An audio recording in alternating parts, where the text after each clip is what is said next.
think I'm live. It says excellent connection. Rosie, say hello. Look. Oh, hi. Hi, my family. Welcome to AP Environmental Science with Mrs. Skimehorn. Today's lesson. Oh, Matthew Hendricks, 10 minutes late. Did you see me have to lift the dog butt off of the cord? I mean, we got things going on, so. Okay. I see Matthew's here, Kaylee's here, Bread Plateau is here. Oh, look at Rosie. Okay. Ace. Well, I feel like you'll be in there, but it's a delay. Oh wait, let me look over here so I can see. I don't really know what's happening. Oh no, my channel.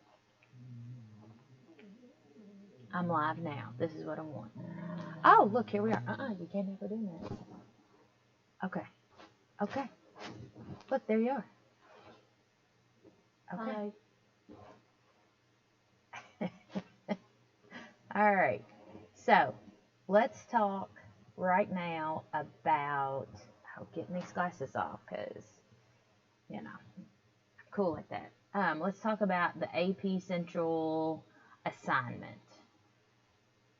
First things first, I don't want you to freak out about doing the assignment. This was kind of, I feel like a bridge activity, which clearly we should try to do something new when we're apart from one another. So you're going to go to AP Central. You're going to do Unit 1. I've gotten questions about, should we do Unit 2? My answer to that is yes. I feel like every week we'll try to do another unit, and that will help. Things are changing every day. So your test may still be on May 11th. They may push it back the following week. We may get another week out of this, but I anticipate it's still coming. Rose, you went down? Rosie's had enough of y'all. So I got a new fish. Somebody said I should name her dog. I don't know, right? Well, I'm open to conversation. Her Bread Plateau is. And let's see, let me pull it up. Okay. Oh, Braden Dent. Tommy. Avocado 69. Oh, Matthew Hendricks said, hey, Ace. Hi. And so let's just work through the Unit 1, AP Central. And I told you I would give it to you for a completion grade. So the most important thing we do is we do not panic, right? You do not. I love Bread Plateau. It's me. Who's that supposed to be? Say your full name so she understands who you are. Name it after me, Kaylee Payne. Of course you would think that. So you can email me and ask me questions, but again, am I going to get a 0 for this? It's probably not something we need to be super worried about right now. All things will come out in the wash. I am putting a soft due date as I'd like you guys to have it all done by Friday. And by all, I mean just the Unit 1 stuff. Okay. Wait a second. Okay, it's me as in Chloe Sims. Name the fish Avocado 69. Now that's funny. I like that. All right. So we are gonna. Let me see if I can do something real fast while I may be able to use my clicker and not slam on the. That was the wrong thing to do. Okay, never mind. I digress. Okay, pest. How can we protect crops from pests and with more sustainability? So the first things first is we look at this sweet little bunny and we say, clearly this is not a pest. Clearly this is God, the God of your understanding, really like their Earth's most precious little creatures. And to that, yes, it is, but it is also munching on that lettuce, kale, green stuff. So if you're the farmer, this is a pest. And so, therefore, you may want to do bad things to it. So any species that interferes with what we're trying to do, we consider a pest. Sometimes your parents call you a pest, or your sibling calls you a pest. I don't know what it's Bert. Bayert means Kaylee Payne. Of course, Kaylee. I love that you are screaming out stupid stuff in the middle of the lecture. Thank you. I mean, I know it sounds dumb, but thank you. Okay, so they invade our... Yes, pests like you, Jacob, yes. So they invade our homes. They invade our lawns. They may invade your house. And anything could be a nuisance. Now this, oh, Braden did. Oh, I wish I could see your face. Oh, in natural ecosystems and in many polyculture crop fields, natural enemies. These are our predators, our parasites, our disease organisms. Control populations with most potential pest species. So, I love this. It is nature's way of taking care of the problem, taking out the trash, if you will. So you got some flies on there. You've got, unfortunately, you got a spider on there for those of you that don't like them. And please notice that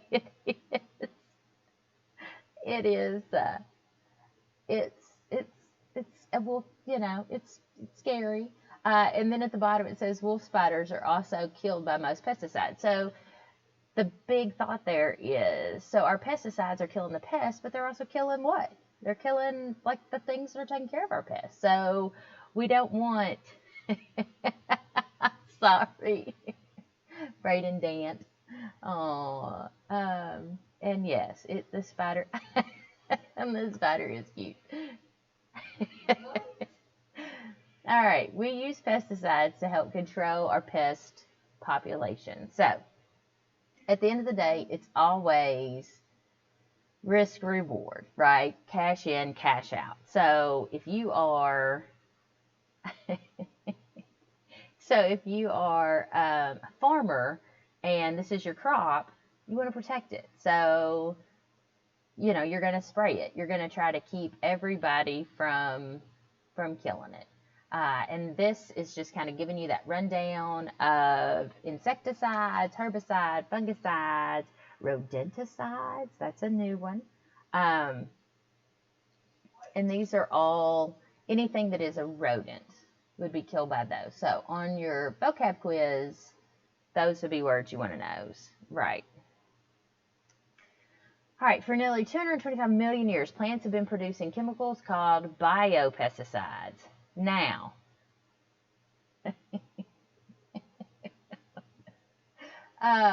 this is what we really want. We really want nature to kind of take care of itself. Of course, inputs, outputs, these are getting a little off.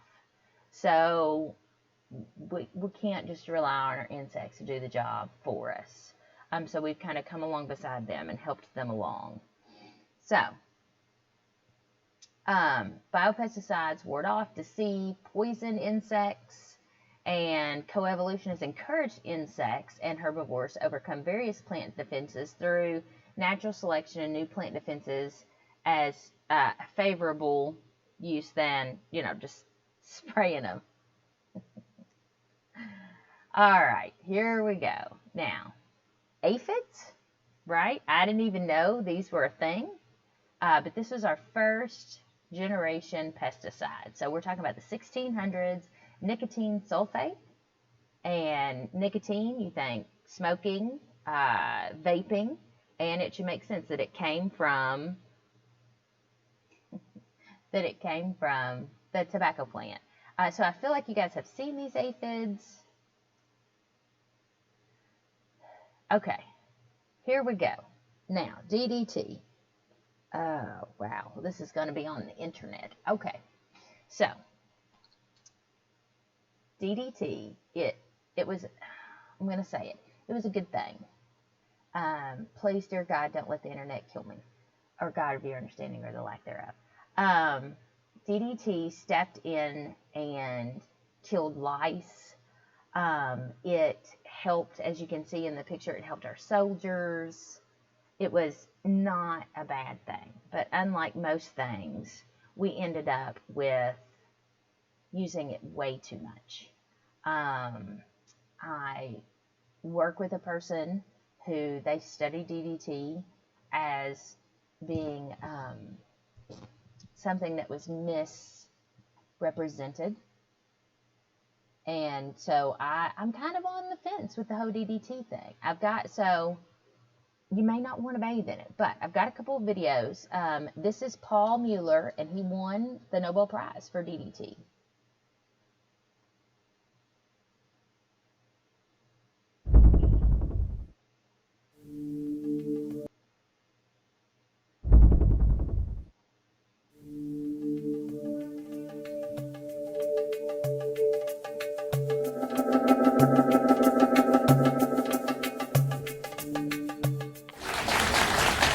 Don't you hate mosquitoes? I do. Oof, when I hear that sound, my skin crawls. So when I was a kid, I was thrilled when the government sent those trucks that sprayed, well, whatever it was they sprayed, it was going to get rid of the bugs. Sometimes we were so excited we ran toward the cloud of white smoke. We were so eager to be mosquito-free. Now, of course, we know that what they were spraying was the evil DDT. Look how much of it they sprayed. Much more, it turns out, than was needed to kill mosquitoes. And yet, none of us worried. We breathed in tons of the stuff. It ended up in our food and water. And what happened? Practically nothing happened. Despite what you've heard, there's been no increase in cancers. Nobody died. No evidence that people got sick from all that extra DDT. Today, the prevailing myth is that DDT is a horrible chemical that should be banned. We think that because of a best-selling book that said DDT would soon kill all America's birds, not to mention give us all kinds of cancer. Rachel Carson's book, Silent Spring, won lots of awards. It's still used today as a text in environmental studies classes. Al Gore's been called the Rachel Carson of global warming. It's a good comparison because it turns out that Silent Spring is filled with nonsense, too.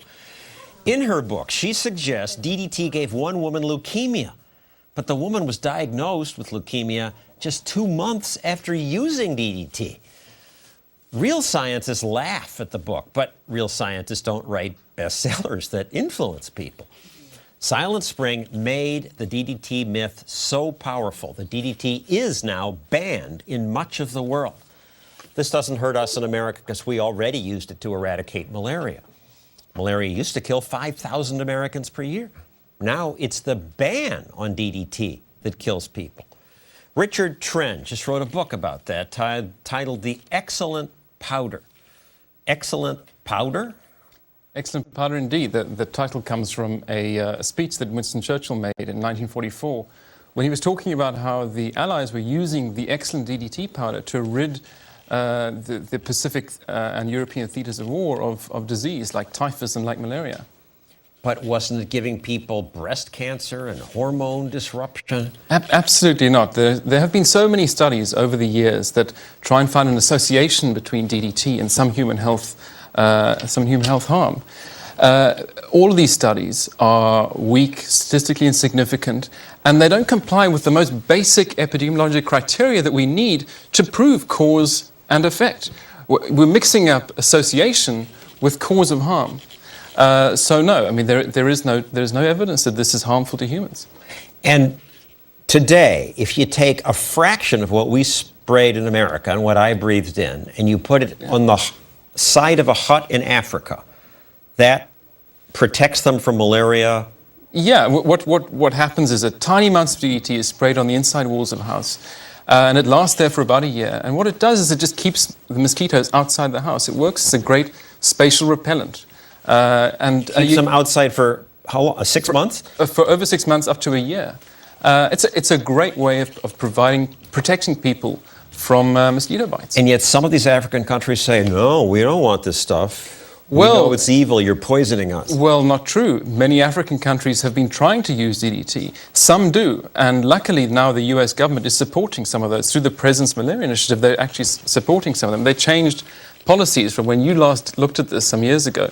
But one country in particular, Uganda, tried to use DDT, but they were so frightened that even the tiniest residues of DDT that may come onto some produce would lead to trade barriers and reject their produce from Europe, that they had to stop their program. It's so absurd. They were worried about DDT residues on tobacco. DDT that we know does not cause cancer on a product that does cause cancer. We should be worried about tobacco residues on the DDT. And I should point out, this is not just between Rachel Carson and you. The World Health Organization and the Centers for Disease Control support indoor spraying. Right, as does the U.S. Agency for International Development. They do so because it works and because we have an emergency in malaria, and we need to use the best tools that we can.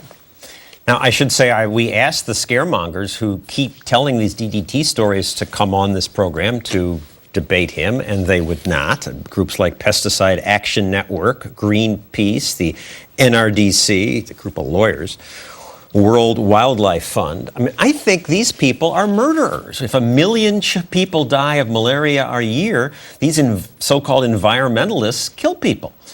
Well, I mean, murder's a strong word.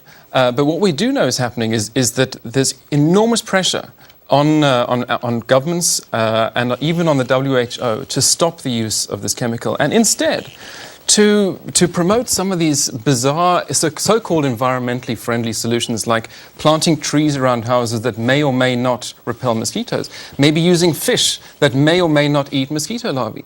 These are some of the most naive... And they pay for drugs to treat malaria once people get it. That's fine, and we should be doing that, but that doesn't mean... there's no evidence that treating alone is a legitimate way of controlling malaria. We need both. We need prevention and treatment. But to try and foist these so-called environmentally friendly solutions is ridiculous. These are most half-baked ideas. And in fact, it's insulting to public health professionals that need effective chemical solutions. This is an insect-borne disease, and we need good insecticides. And they campaign against all insecticide use. World Malaria Day comes 3 days after Earth Day. Yeah. There wouldn't be a Malaria Day if it weren't for Earth Day. Right, you know, the anti-insecticide bias, the fear-mongering about DDT, and now that is about other insecticides as well, means that malaria control programs are left with fewer tools in their arsenal to fight this disease. And it doesn't just lead to the rise in malaria cases 20, 30, 40 years ago.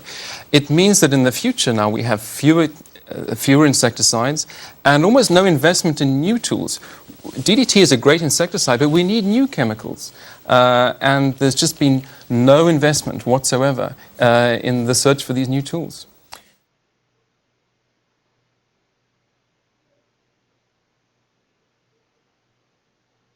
Okay. So, Jacob, great question. I wish Harry were here to look that up. Was America the only place that used it other than Africa? I'm going to say no. But that's just me just saying no. I don't know. We're going to watch, I think, okay,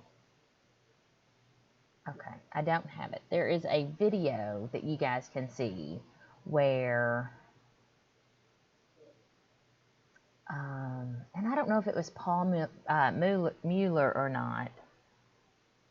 Yes, this is a reliable source. Yes. Where, like, he's drinking DDT and he's showing them in Africa. Like, it's fine. Like, he's lapping it up in a bowl. So the perks of DDT is that it just takes a small amount. Again, clearly we went way overboard with using DDT. John Stossel, he does all kinds of, he does a lot of the social sciences, but he does a lot of SNPs for classroom use, and he does a really good job of walking that line between politics. Let's see. Well, hi, Xander. Don't worry about it. It is don't worry about what DDT stands for, just know DDT. I don't even know, like, that big of a word. Let's see, Kylie. Would Malaria Day comes 3 days after Earth Day, and there would be no malaria? Okay, there you go. Boom for Kylie. So, oh, Harry, Ender Fox. Okay, so Harry, find out for us. Did other places, like who all use DDT? I'm going to say everybody did. So, synthetic pesticides, remember, synthetic is a curse word. It means man-made. And any sort of chlorinated hydrocarbon, all of these are going to be bad. Some countries in Africa, Asia, South America needed the pesticides for mosquito control in order to reduce the risk of malaria. Yeah, for sure. There you go. Harry, you're on it. All right. So, selective or narrow spectrum agents are effective against narrowly defined groups of organisms. So, you can spray an algicide for algae. You can spray a fungicide for fungus. Well, yes, there were other mass pesticides before DDT, but DDT took the cake. So, Rachel Carlson, let me see if I've got, I know I'm making you crazy. Oh, sorry. Spotter. So, Rachel Carson wrote Silent Spring, and it is doted in the AP environmental world as this fantastic book. It saved the eggs. Again, there's some discrepancy about the amount of calcium that the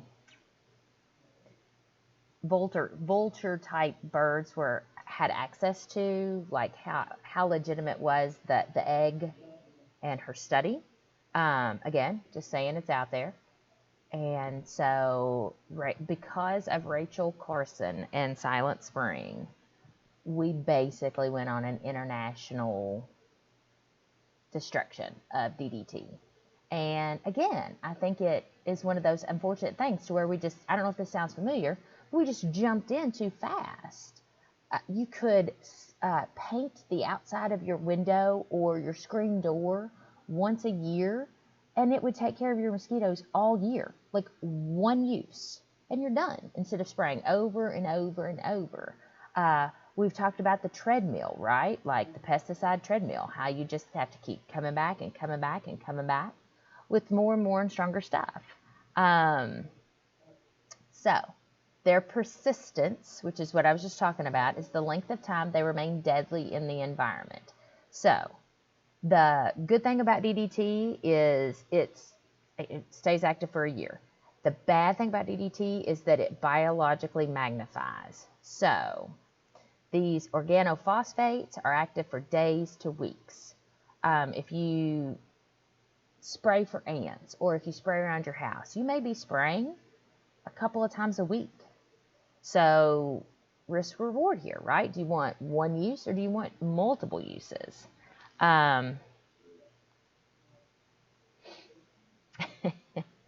Since 1950, pesticide use has grown more than 50-fold, and most of today's pesticides are 10 to 100 times more toxic than those used in the 1950s. Like, my knee-jerk reaction when I first started this was, I bet that stuff in the 50s was like gasoline that made love to, I don't know, a propane tank that like had a nuclear baby, and I bet if you rubbed that stuff on something, it would just melt. And no, come to find out, it was evidently a lot better than what we're using now. And then again, it actually does. I thought they had actual research that it was killing the eagles. Well, we'll talk about that when we're not, on the World Wide Web. Let's not get me on any international watch groups here. Brad Plateau. Ace is getting a call. He's popular. So, there's Rosie. Synthetic pesticides provide several benefits, and they have saved human lives. So we all have to agree that pesticides are necessary, right? Just the malaria alone. We have to look at how much disease is it causing and what's the good that it's doing. So since 1945, DDT and other insecticides have probably prevented the premature deaths of at least 7 million people. And I think John Stossel probably went a little overboard when he was calling the environmentalist killers by saying you couldn't use the DDT. And I was listening this morning to Miss Waldron's devotional, and she was talking about the love of a parent to their child. And what would you be willing to do to save your children? And would you be willing to let this organism go to save that organism? I mean, these are some of the arguments that we've been asked to choose. So we know that malaria is the mosquitoes. The bubonic plague and typhus we've both been talking about already with California and what's happening on Skid Row. So this first one is bubonic plague for rat fleas.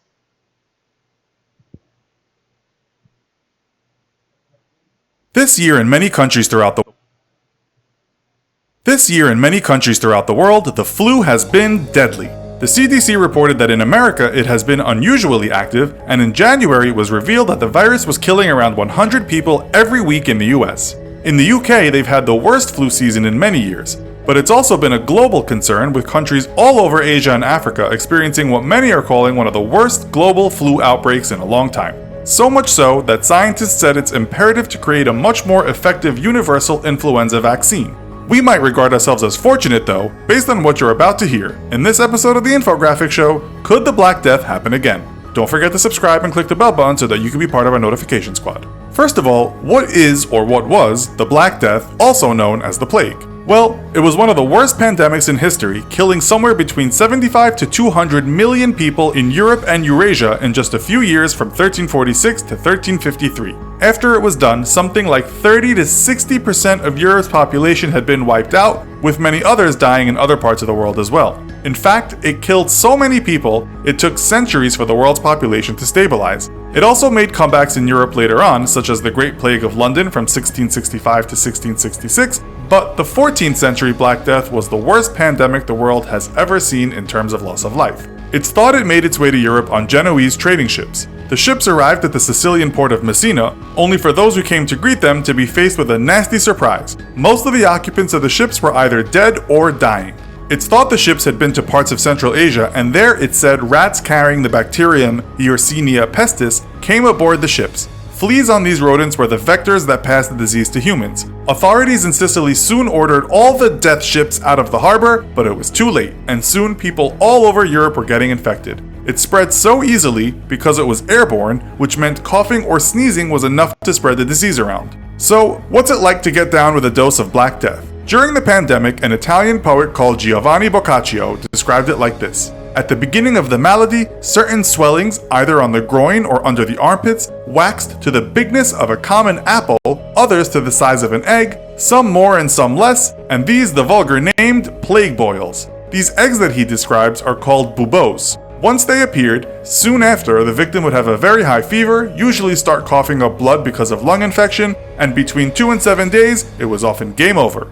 If you got it, you most likely died. But not everyone did, and true to Nietzschean philosophy, what didn't kill them made them stronger. Studies have found that those who survived became healthier. It's believed the plague had a mortality rate of 30 to 75%. It was a time of chaos as whole communities lived in fear. Doctors didn't want to treat the infected for fear of being infected themselves, while mobs were busy ascribing the blame to any minority such as lepers, Jews, foreigners, or even people with acne. Entire Jewish communities were destroyed and thousands of Jewish people were murdered. You get the picture. This was a grim time to be European. As we said, it came back many times, but never as virulent as those years in the 1300s. What might surprise you though, is that the bubonic plague is still making appearances around the globe. It killed 10 million in China in the 19th century, more than 1,000 in Australia in the early 20th century, and over 100 in San Francisco, also in the early 19th century. It's thought that in 2017, around 202 people died in Madagascar from the pneumonic plague, according to the WHO. This was from 2,348 confirmed, probable, and suspected cases. Fewer people died, of course, because of modern medicine and healthcare. By the way, there are 3 kinds of plague: bubonic, pneumonic, and septicemic. The difference is in how it infects you, with bubonic getting your lymph nodes, hence the ugly eggs, pneumonic gets the lungs, and septicemic is an infection in the blood. You can be treated for a pneumonic plague with antibiotics, but left untreated you will surely die. Most modern cases have been in developing nations, but there have also been some cases in the USA. In fact, in 2015, 16, and 17, a handful of bubonic plague cases occurred in the country. The CDC reports that more than 80% of United States plague cases have been the bubonic form. It stated that from 2000 to 2016, around 7 cases of plague occurred in the country every year, and most of those were in the rural West and some in northern New Mexico and northern Arizona. The worst year this century for the US was 2015, when 15 people were infected and 4 of them died. Also, according to the CDC, the Europeans are now in good shape, with the department stating that all continents report instances of plague except Europe, Australia, and Antarctica. The advice given by health professionals if you want to stay plague-free is don't get bitten by fleas and don't mess with rats or other animals that could carry fleas. Easier said than done. In 2014, a man from Oregon was infected with plague after his infected cat bit him. News media reports that he had lumps under his arms the size of lemons, his hands and feet turned black due to gangrene, and he was in a coma on life support for a month. He told The Guardian, "I had collapsed lungs, my heart stopped, and my hands and feet turned black. Technically, I shouldn't be here." He was so violently sick because he had all 3 kinds of plague. His cat didn't fare well, and it ended up being buried in the garden before the man got really sick. The man lives a full life again, minus most of his fingers and toes. So now we come to the essential question: could there be another massive plague outbreak? The answer is that it is very unlikely because we can treat it before it spreads. Most of us these days don't live in rat-infested again, minus most of his fingers and toes. So now we come to the essential question: could there be another massive plague outbreak? The answer is that it is very unlikely because we can treat it before it spreads. Most of us these days don't live in rat-infested squalor, as many Londoners did back in those bleak times. When the Smithsonian asked the scientist this question, he, like most others, said an outbreak was unlikely. What was possible, though, was a plague-based bioterror weapon that spreads the disease. Yes, our wonderful species has in the past created plague bioweapons, with some of the guilty countries being Japan, the former Soviet Union, and the United States of America. We'll leave it there. Don't be too freaked out. It's highly unlikely you'll be the victim of plague. But do you have... Oh my gosh, it is Stephanie the cat. How did I not notice that when I picked this video? For real. Okay, so you guys are kind of feeling that whole, this sounds familiar, feel like we're kind of living through this right now, and the answer is yes. This all sounds very familiar. With the bubonic plague, they also talked about pneumonic and septic, and I need you to understand, with pneumonic, that word, I mean, like, kind of makes you think of, like, numbers, but also, like, pneumonia, right? So that's the lungs. And then with, like, septic, that's infection of the blood. So those are kind of where those other 2 plagues are coming from. With both, I'm going to assume, in addition to bubonic, with all of these plagues, that's kind of what we're doing right now. We're social distancing, and so we're stopping the spread. The idea is we're squashing it. And I hope you're not getting bit by any Stephanie the cat or fleas, right? Because you really can't, you don't really see those guys coming. And then typhus, right, but not everyone did. Yes. You could bet that you'll be... You might not think about it, but a fuel pump can easily be the dirtiest thing you touch in a day. Good evening, and tonight a warning in Texas about a disease you may have thought had been long eradicated. But now cases of typhus seem to be on the rise, especially in Galveston County. Lauren Tallarico joins us now here in the studio. Health officials say people with pets are especially vulnerable, Lauren. Yes, Mia, and we know a lot of folks have a furry family member or 2 in their homes. So marine typhus is a flea-borne illness that can easily hop a ride indoors on your pet, making your home ground zero. Marine typhus is a disease that seems to be on the rise in Texas. For 2018 so far, we've had 18 cases. Spread through fleas who first hitch rides to places near your home, usually yards, on rodents. Possums, these rats, they infest the yard with fleas, and your animal go outside, fleas jump onto your animals, then your animals bring them back into the house. Randy Velson with the Galveston County Health District says there are several ways it then spreads to humans. By a flea biting you, another way is inhaling the feces of a flea, and also that feces coming in contact with some type of open wound. There are 18 known cases so far in Galveston this year. Last year, there were only 17 total. Once a person is infected, symptoms, including vomiting, coughing, and rash, develop within 2 weeks. It's very painful from what we understand. They have these pounding headaches or joint pain. The disease is found across Texas. Although it's considered a mild illness, usually treated with antibiotics, since 2003, 8 people statewide have died from it. Definitely within the last few years, we've seen a steady increase of reports here in Galveston County. Ashley Tompkins with the Health District says health officials don't think marine typhus is necessarily spreading more. Rather, doctors are just testing more. The good news here, there are ways to prevent it. Have pest control come out, treat for fleas, get with your vet. This disease does not discriminate. In Galveston, the patients this year range between 5 and 76 years old. If you think you're showing symptoms, you should go ahead and talk to your doctor, as often people are hospitalized during treatment. Len. All right, Lauren, thank you. Tonight, a major clue. Freaking tick, man. Disgusting. Look. Okay. So, clearly, fleas and ticks. Seriously, how did they get it? What does that even mean, Kaylee Payne? Like, did you not hear the man? He said the fleas?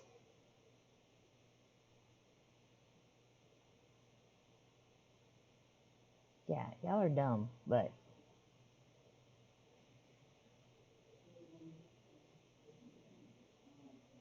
okay. I'm going to stop reading your comments for a second and focus back up. So, synthetic pesticides have been known to increase food supplies by reducing the food loss from the pest. So, we're spraying our crops so that we get to eat more, they get to eat less. $1 spent on pesticides can lead to an increase in yield of $4. So that's huge. Like, you're looking at a farmer and you're saying, you put $1 in, I'm going to give you $4 out. They're going to say, yes, please. The problem with what we know about biomagnification now, food webs, food chains, is ultimately what goes on our food goes in our bodies. And so some of that stuff we need to kind of be cognizant of. Synthetic pesticides work fast. They have long shelf lives. They are easily shipped. They are easily sprayed. And when they're used properly, they say they have very low issues, very low scary things. I don't know that you would want your loved one to be this fellow right here with the LSU thing on his face, you know, like that doesn't seem like a great job to have.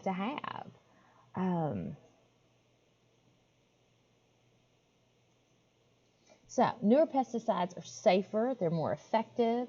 Typically, they're more targeted, so the biopesticides that we use are hopefully going right at what we're trying to kill.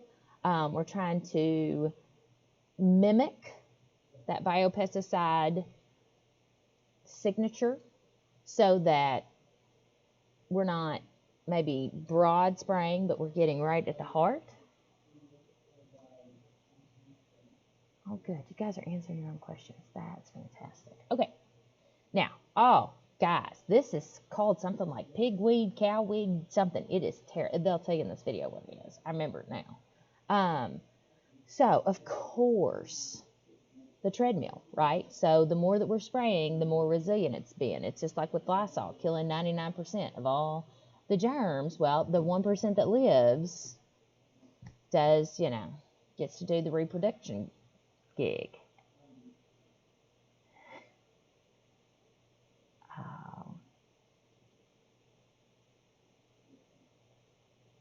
We feature a battle that is underway down south. This is harvest time for some very valuable crops, cotton among them. And this year, farmers have a real battle on their hands, a menacing weed that seems to have a mind of its own. Steve Osunsami has the story from Marvell, Arkansas. Across the South, it is the super weed. It's the weed that man can no longer kill. I'm afraid it's here to stay for a while. It's called the pigweed. It's native to North America, and for decades, farmers have been able to control it by spraying their fields with herbicides. This past summer, Pace Hinesley and other farmers started noticing the chemicals were no longer working. There's no rhyme or reason how we can control it. The weeds have adapted, and this year they're choking more than 1 million acres of cotton and soybeans. It can be very, very expensive. In the last 3 months, Jim Hubbard has spent more than $500,000 fighting them, and they still won't die. So man versus weed today, who's winning this round? Weed. This is one formidable weed. It grows up to 3 inches a day, and at its base, it's as thick as a baseball bat. It kills crops and it destroys heavy machinery. It keeps farmers from bringing their combines and cotton pickers into the fields. It'll stop the combine dead in its tracks. I've worked in agriculture for 30+ years. I've never seen anything that's going to have this kind of impact on our agriculture. This plant here could produce how many plants next year? 200,000. Farmers are on the attack, hiring laborers to walk through their crops and chop the plants down before they spread. Sometimes their tools break. Oh, take a good picture of that one. Damn hose just broke. The scientists who created the herbicide blamed their customers, the farmers, for overuse, saying it was only a matter of time before Mother Nature came up with a workaround. They're engineering a solution, but it won't be ready for another 7 years. Somewhere between 2015 and 16. In the meanwhile, farmers will continue to lose their fields to this enemy. And in the coming weeks, some of them may be forced to harvest their crops by hand. Steve Osunsami, ABC News, Marvell, Arkansas. We feature. So, my pigweed experience is minimal, but I feel like I've seen this in our crops, in our fields. The tree trunk thing, that seems scary. And going back and removing things by hand, think about carbon footprint there. You know, transportation, getting all the workers there, cost of the farmer, just the wear and tear on the body. So, you know, this is kind of that dance that we're having to dance. So, not only are we on a pesticide treadmill, we're on a financial treadmill. So we have to pay more for pesticides that are then less effective, that then you need to turn around and get more. I'm sorry. All right, some insecticides kill natural predators and parasites that help control the pest population. So here's some positive facts about spiders in case you didn't know and love them. I'm echoing. What? How am I echoing? Is that better?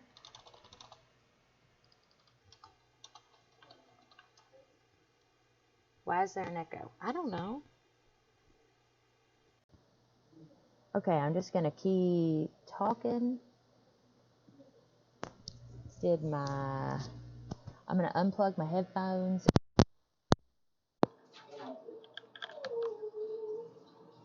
Is that better?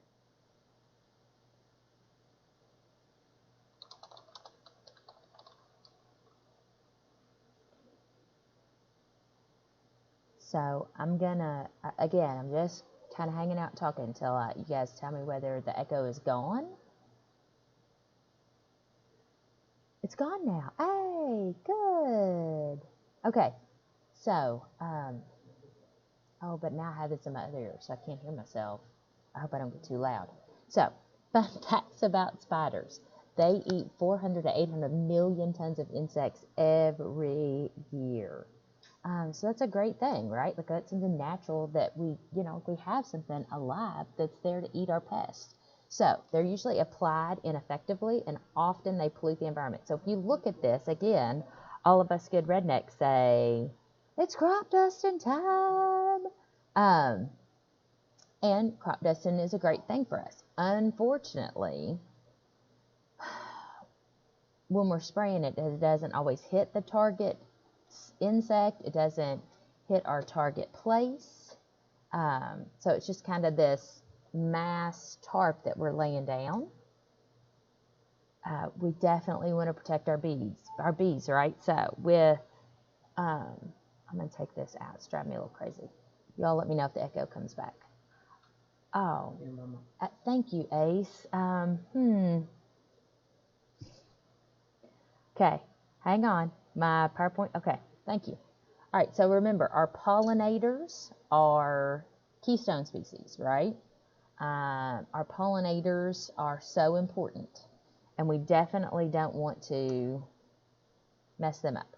1 out of every 3 bites of food we eat depends on our bees. So I'm a big fan of the bees. I feel like I was always a big fan of the bees. We used to have this koi pond, and I would sit out next to the koi pond. Oh my gosh. Do y'all want to hear a story? I feel like we might need a story. We built this koi pond, and there had all these beautiful koi. And I would sit out next to the koi pond, and I'd watch the fish swim, and it was lovely. And then there was this daggone blue heron. Now, again, I have to remember, we're on the internet, so all you blue heron lovers out there, well,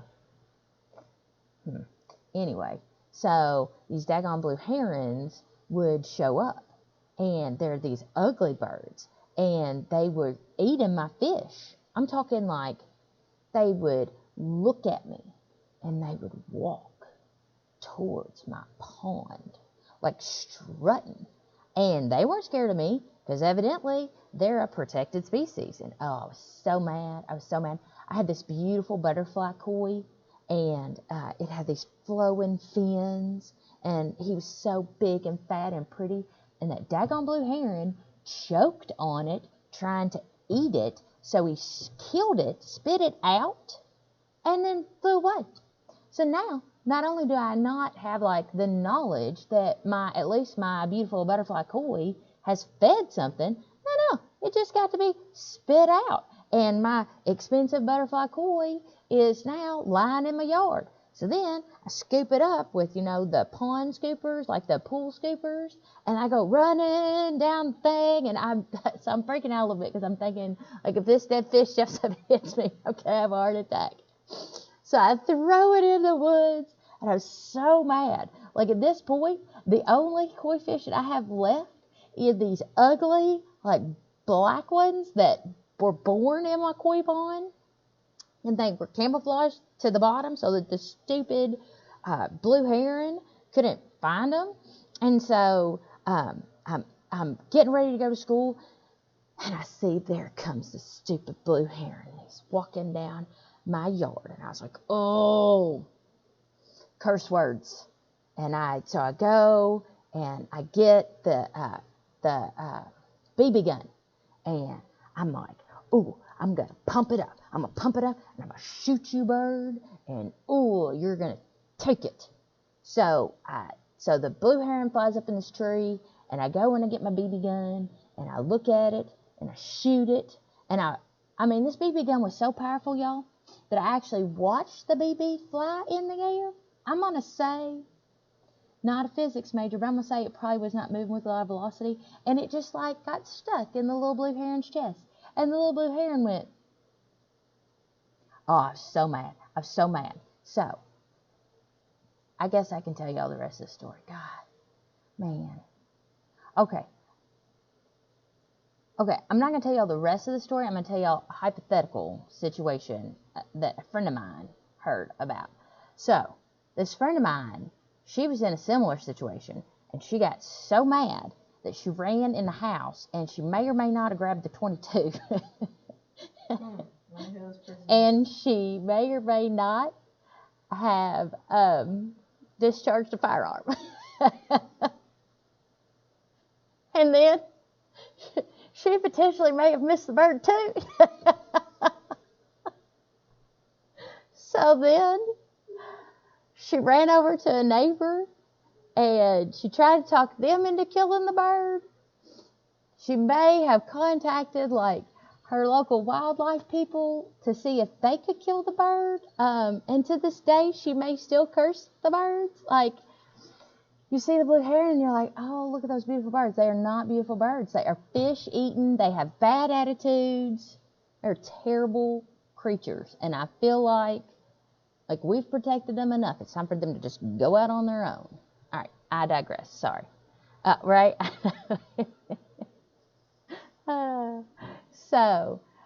Let's see. Okay, let's get back. So, estimates of 3 million agricultural workers in less developed countries have been poisoned annually. So, that's 300,000 workers in the U.S. We have 20 to 40,000 deaths per year worldwide. Pesticide residue in food can cause 4,000 to 20,000 cases of cancer a year. Again, all of this stuff sounds bad, is bad. How well is it traceable?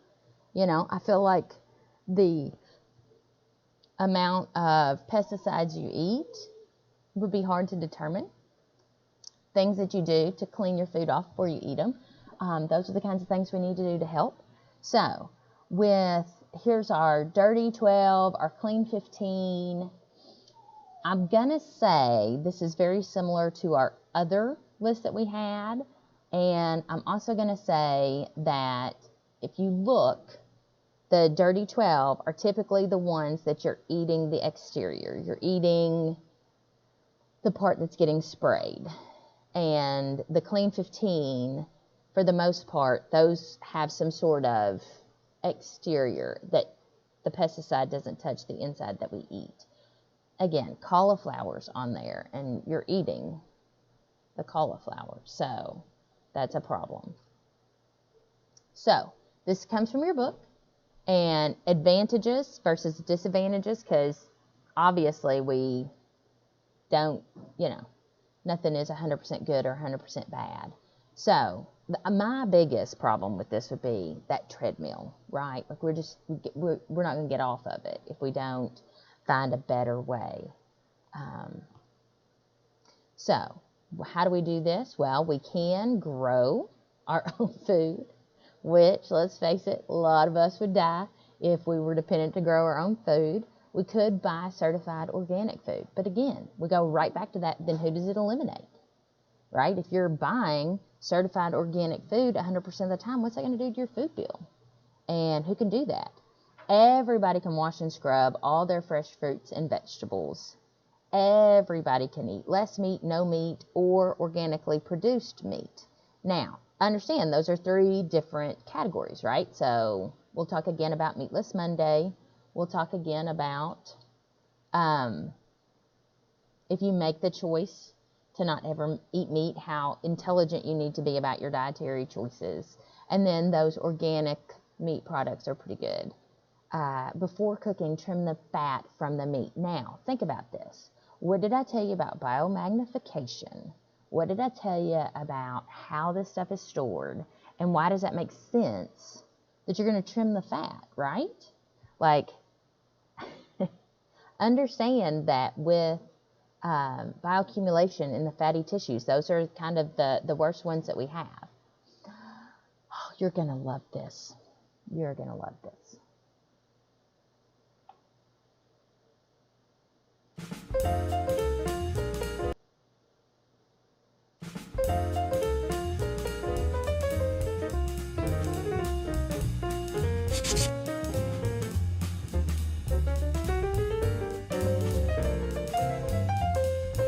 In the 1950s, the Dayak people of Borneo, an island in Southeast Asia, were suffering from an outbreak of malaria, so they called the World Health Organization for help.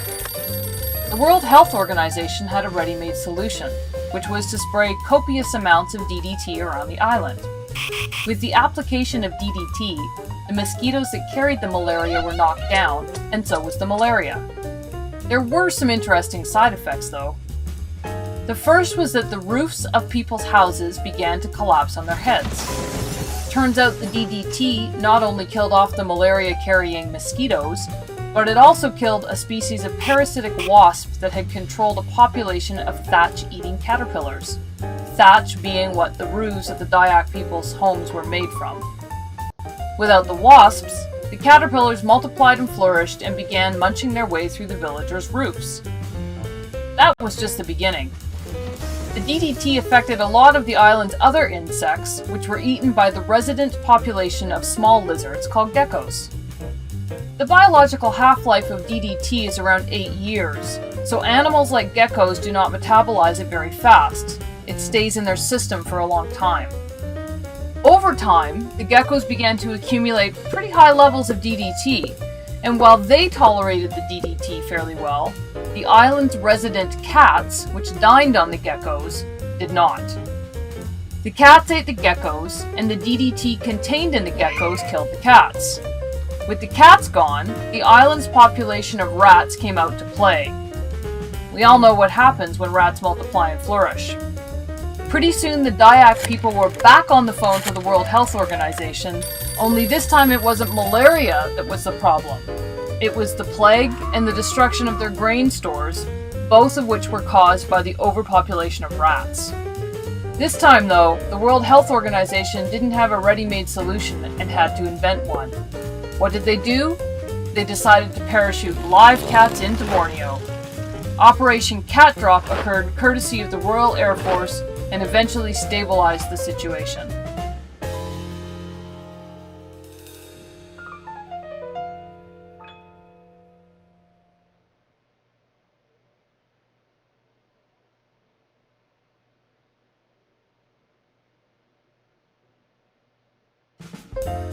If you enjoyed this video, please subscribe and consider.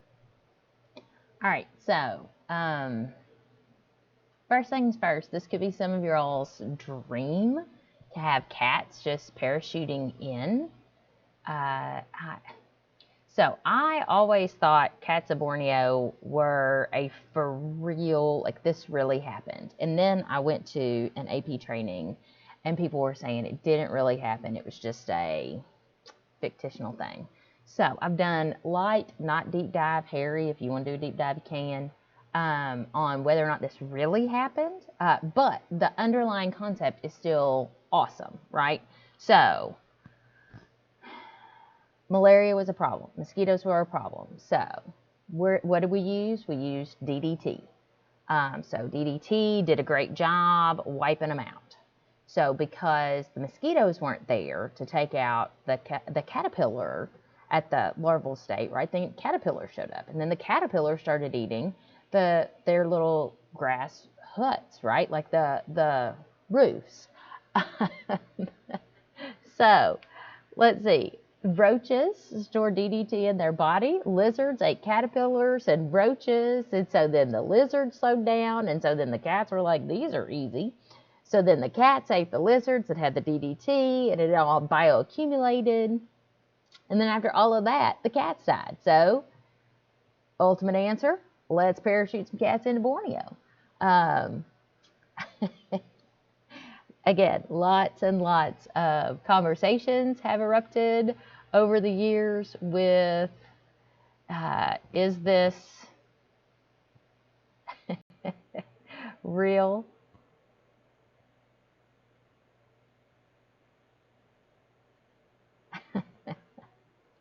All right, so they're all alternatives to synthetic pesticides. So we can rotate our crop plants, we can adjust our planting times. The major insect pests either starve or get eaten by a natural predator. So these are always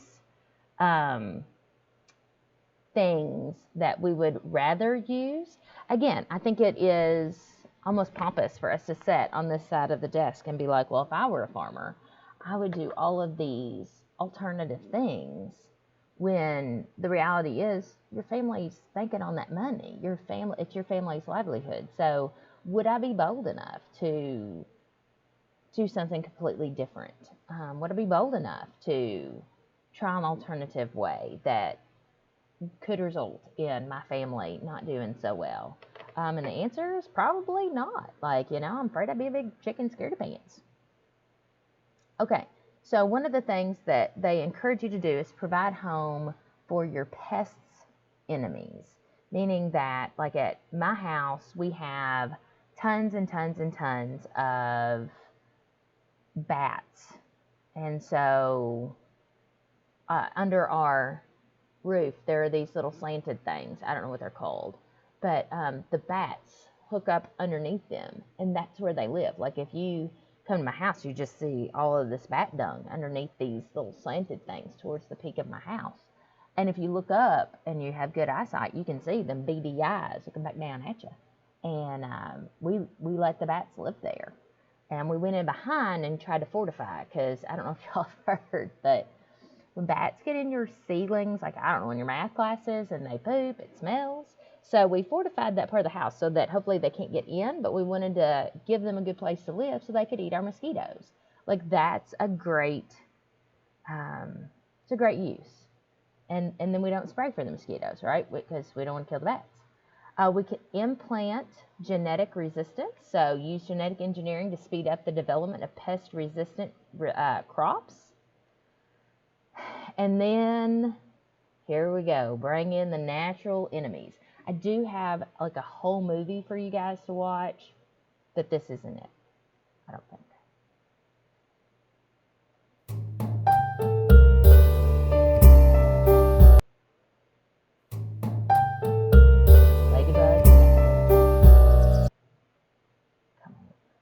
Ding ding ding ding ding. Ding ding ding ding ding ding ding ding ding ding ding ding ding. Oh, Octane the red-nosed junkie.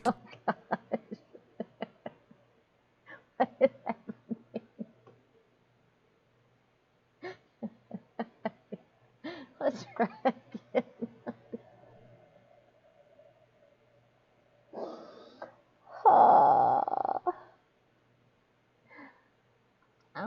I don't know what to say.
Straight savage.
Alright, so Matthew wants to know, what's the point of this video? And, you know, once we started singing Christmas carols, wasn't real sure either. So, what was the point? So the aphid is a pest, right? It affects our crops. After you have an aphid infestation, you have choices. So one choice is you could spray synthetic pesticides. Another choice is you could bring in ladybugs. And who'd have thunk that ladybugs were savage killers? So the good news is aphids have a natural predator. The bad news is once the ladybugs eat all the aphids, where do they go next? What happens? So that's where the this could backfire part typically comes into play. This has got to have some sort of hippie vibe written all over it. So you can use insect perfumes. So trace amounts of sex attractants called pheromones can be used to lure pests into traps to attract their natural predators into these crop fields. So yes. So as much as I like to talk to you guys about, sex attractants in person, doing it on the internet is even more comfortable. So I feel like we all know that pheromones are, that's like a chemical smell that you put off, and so we're trying to lure them here instead of luring them into the crops so that they're not going to eat your crops. So scientists have learned how to identify and use these hormones that can disrupt an insect's normal life cycle to keep it from coming to maturity. Oh, I've got people writing, that's what my family does. I'm sorry. I thought it would be stuff. I'm sure it's very cool. I'm sure it's very cool. But if we could stop, like, this is a beautiful caterpillar. I would love this very much. However, I would not love this if it were eating my crops, right? So if you had a few of them, and then we could keep them from reproducing and becoming mature, we could keep the species around without having herds of them wipe us out. This is what I looked like for years. I would pull the weeds out of my front yard, just manually. I will pull them out, and it is called hand weeding. There was a local weed person that would stop and say, you're just spreading the weeds. You need to come and let us treat your yard. And I was like, it gives me something to do. And evidently I need to bend over more often. Everybody needs a little better view of this. So, hand weeding is back-breaking. You will not see me doing this in my grass anymore. I do still hand weed my flower beds and those kinds of things. My husband wants to just spray Roundup. Let's just pull out the weeds, right? So, this is big. I need you, like if we were in person, I would be saying star, star, star, underline, underline, underline, integrated pest management. So this is huge concept for AP Environmental Science. Now, you took integrated science as no, you did not. I don't think you did. Most of you did not. So integrated science is the other science class you didn't take instead of taking AP Environmental. So integrated science is taking like biology and chemistry, or physics and chemistry, or physics and biology, and they're trying to put them together. So the integrate, right, to bring together. So what we're trying to do with IPM is we're trying to bring together all these different things to take care of our farms. Instead of just we're going to go this way or we're going to go that way, we're going to do a more holistic approach. So this is good. Crops are rotated to disrupt the pest infestations. Farmers use biological methods and cultivation controls when damaging levels of pests are detected. Small amounts of synthetic insecticides, which are preferably biopesticides, are used. It's this whole like full court press for pest management.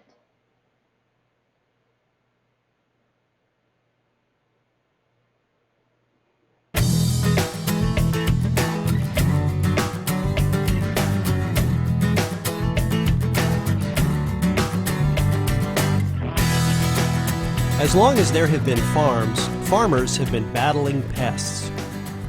Pests, weeds, and disease are a natural result of ecological disturbance, not a lack of pesticides and herbicides. Remember that tillage exposes weed seeds to the germination zone, while pests and diseases thrive in monoculture host plants where they have a ready supply of food and few natural enemies. In this segment, we take a look at some principles that provide a more proactive approach to the problem of pests. Remember that a highly functional soil is a living system.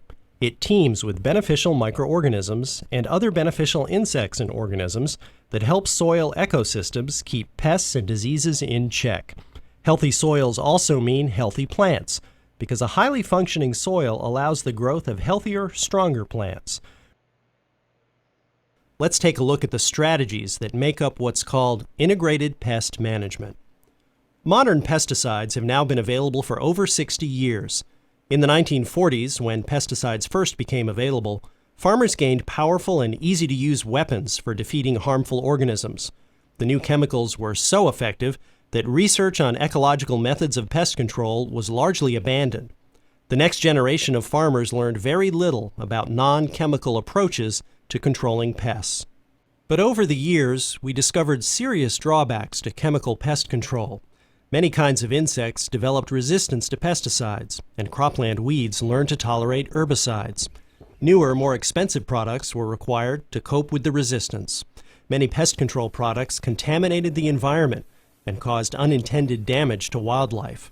The agricultural community was compelled to develop broad-based, ecologically sound pest-fighting strategies. From their efforts emerged a series of practices we now call integrated pest management.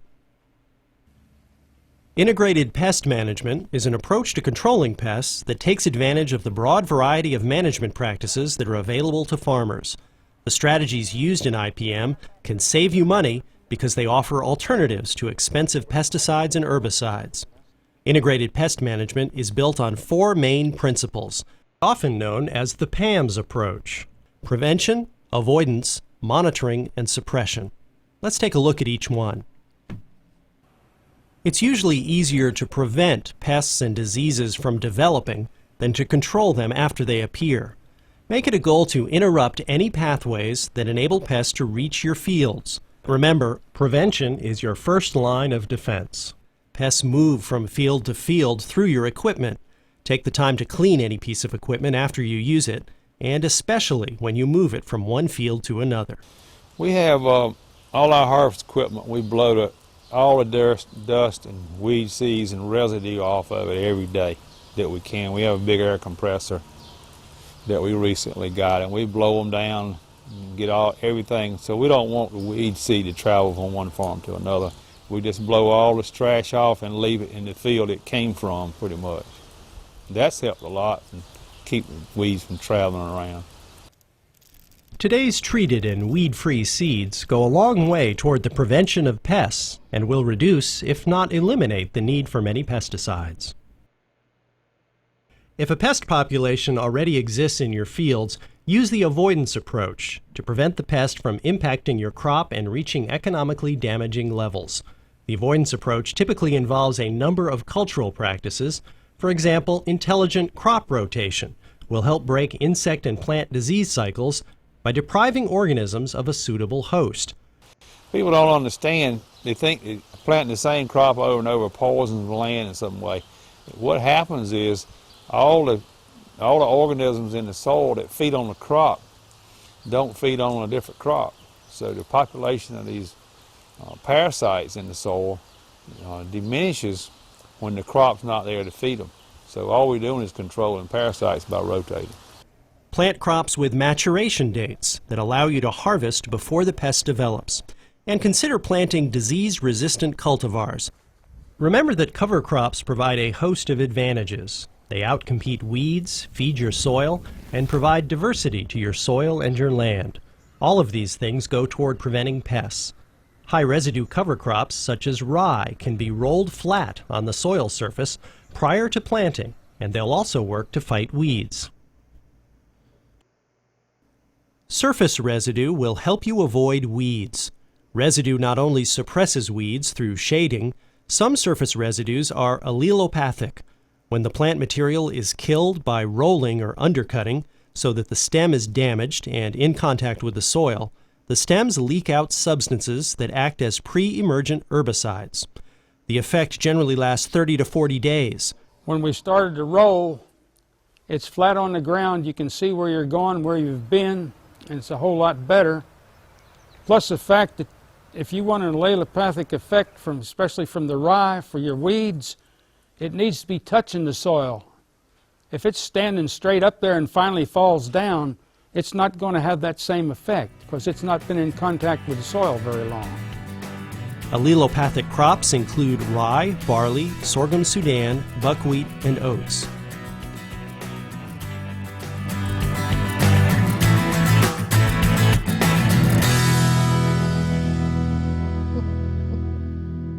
Alright guys, I know that was rough. But I can remember now writing this and reading all of that stuff, and I was like, oh my gosh. So at least that video, we're hearing it from the horse's mouth. I hope this is better. Maybe this is part 2. Oh no, this is good.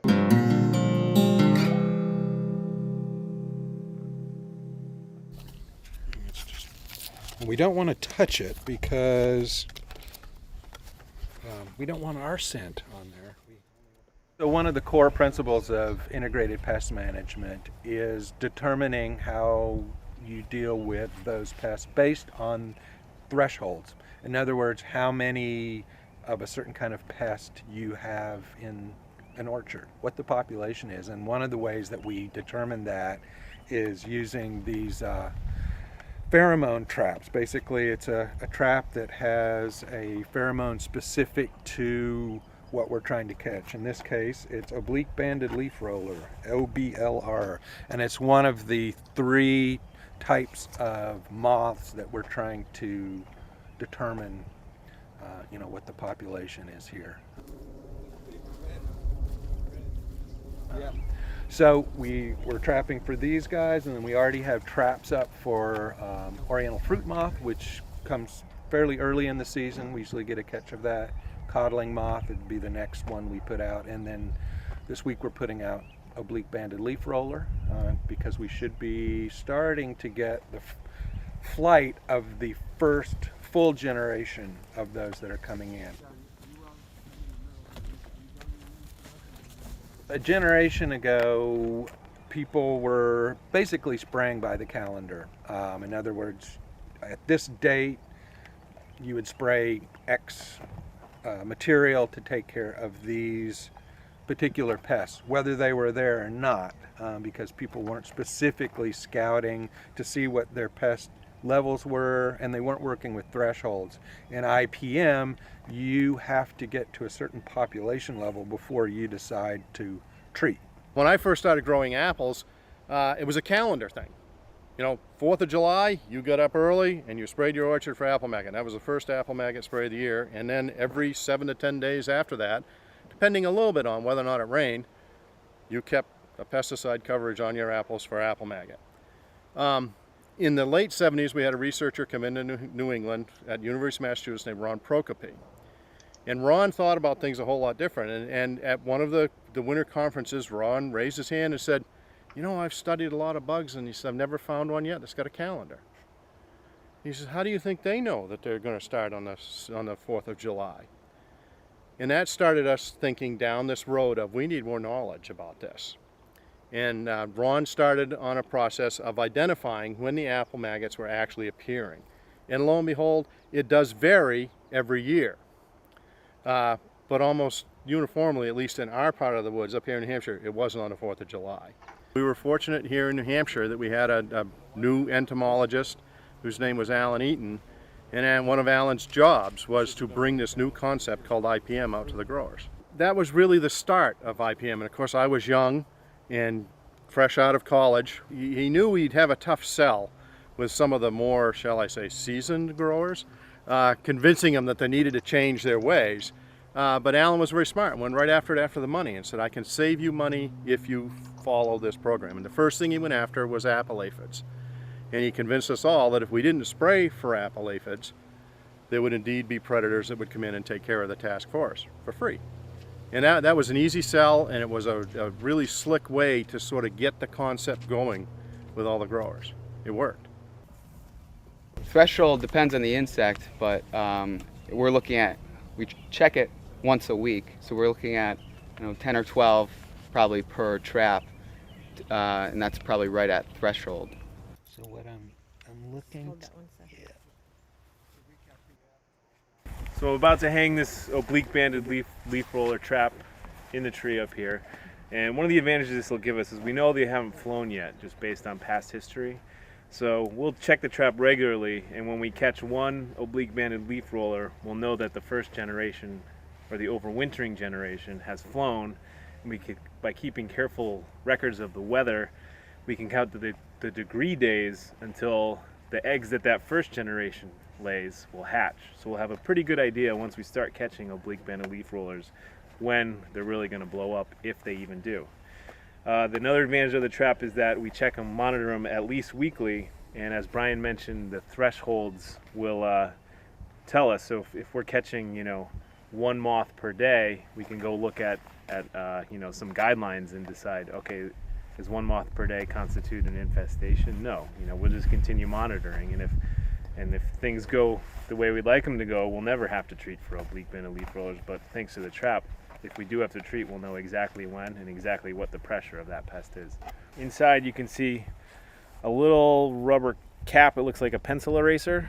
That's a pheromone. So that's a synthetic pheromone that mimics the mating pheromone of the oblique banded leaf roller.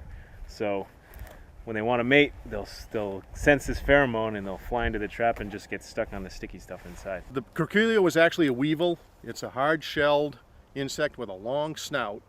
And those are the adults. And the basic life cycle is that they overwinter as adults, typically outside of the orchard, because they're looking for nooks and crannies and stone walls and places like that. And they like a forest environment. But they need a piece of fruit to lay their eggs. The adults fly in the spring, kind of hang out, mate, and then the female lays the egg in the fruit. And typically the larva will crawl through the fruit will fall on the ground. This can result in huge losses. And she likes to make these little half-moon crescent scars in the fruit of which to lay her egg. But she'll go from fruit to fruit to fruit and make a scar. Nope, that one's not perfect. Nope, let's make a scar. Go to that one, it's not perfect. So it's really, they can do a lot of damage in a short period of time. On this particular 10-acre block of mostly Macintosh, we had 12 trees that we put these attractants in, red Solo cups. If you look in there, you will see that there's a little plastic vial that has the attractant odor in it, and that's what we're using. We're dragging them here. Now, what we did this year is, if you look at the next tree, in the process of figuring out what attracts them, we also figured out sort of what repels them. And so we were wondering, okay, so if we can attract them, if we sort of push them from the other trees to this one, then we're doing an even better job. What I'm looking for, typically earlier in the season we'll start seeing a few green apple aphids, which are typically not a huge problem, but what I'm looking for are curled leaves, usually in these bigger older trees on the inside of the tree. Some curling, which is aphids, could be green apple aphid or rosy apple aphid, which can be a little bit more of a problem. What I'm looking for is evidence of the predators, the beneficials, eating those aphids, which is what I'm finding. There are not a lot of live ones, so that's what we want to see. So that was better, right? I don't know why that was better, but for me that was better.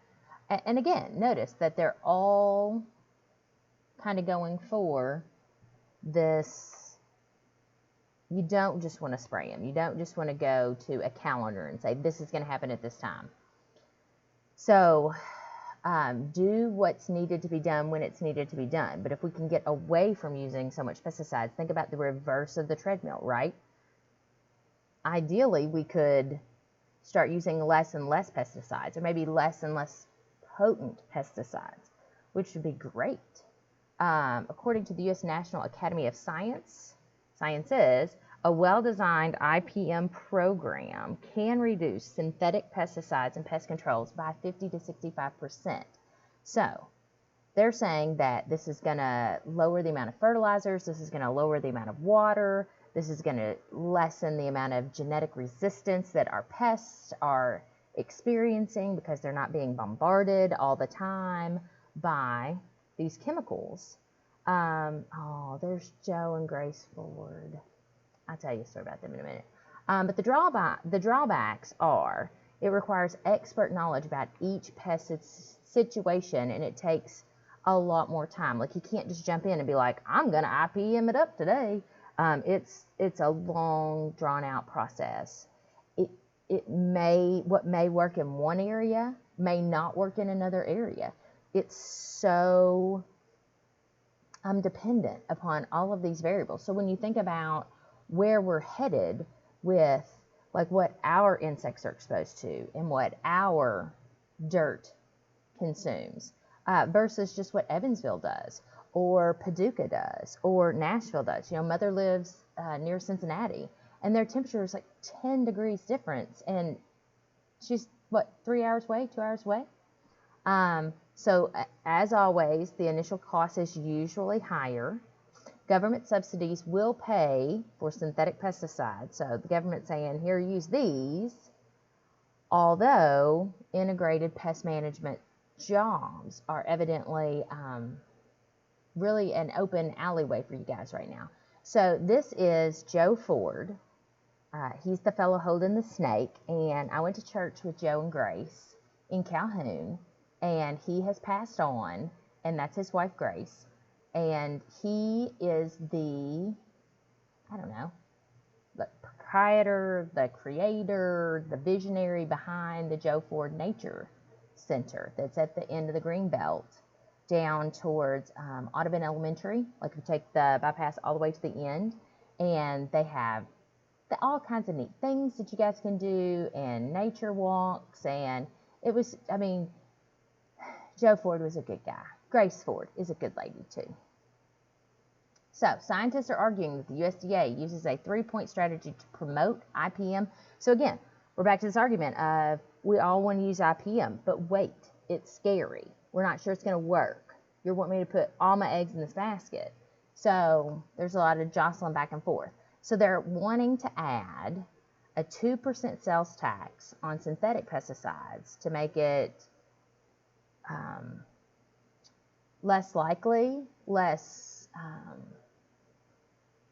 they want to promote an alternative to the synthetic pesticides. They want to make it to where it's not as cheap. And to use revenue to fund the IPM research. So they're going to say, we're going to put 2% tax here, we're going to use it to do IPM there.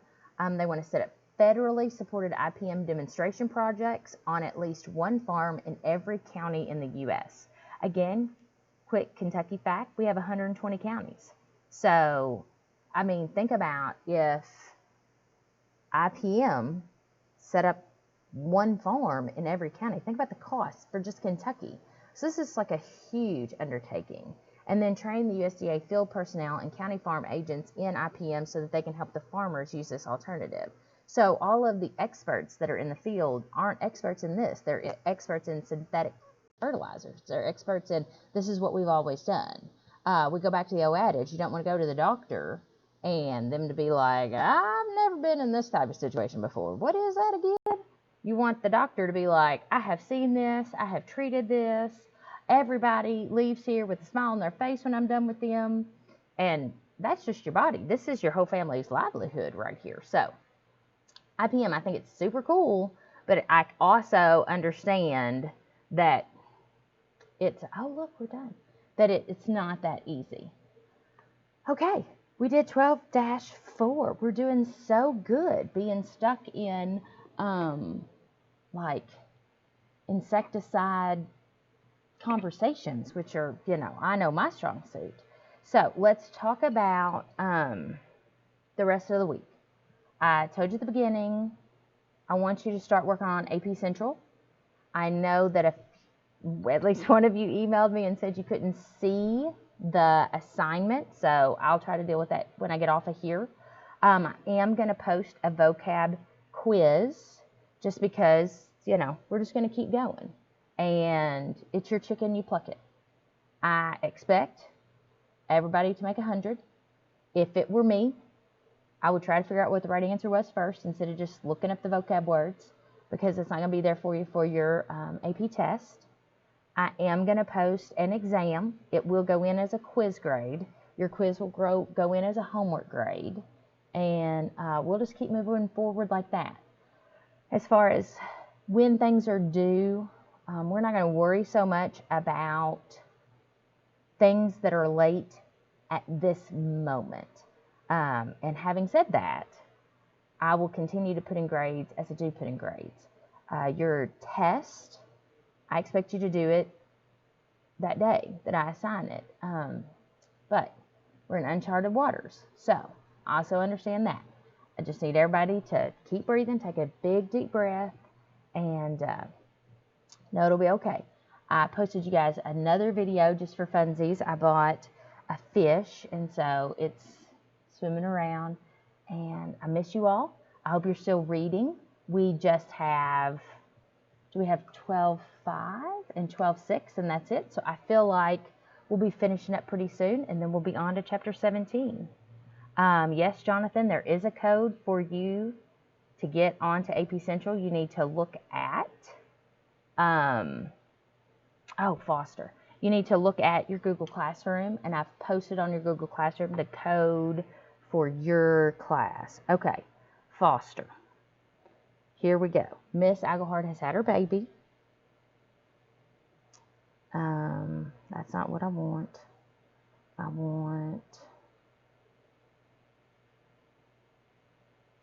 That's not one. Okay, let's see what Miss Aglehart just personally has said.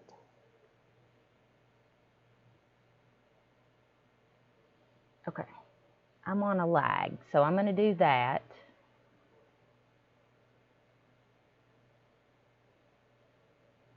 And then,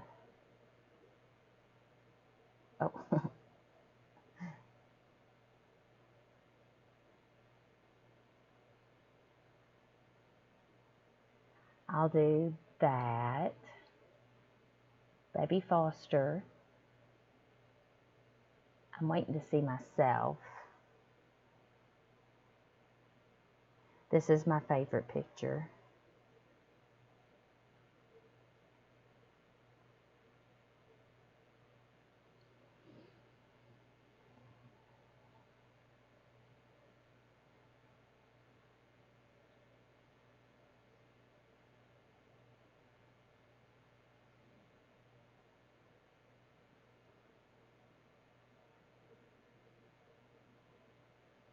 So that's Baby Foster. I'm also on Facebook now, and I mean we're just dealing with it, y'all. We are just dealing with it. So if you need Facebook me, email me, text me. We got our group chats going. Let's not group chat at like 10, 11 at night. That's a little much. But other than that, you guys hang in there. I miss you. I'll see you tomorrow. Well, I mean, this will take a minute for me to, get off because,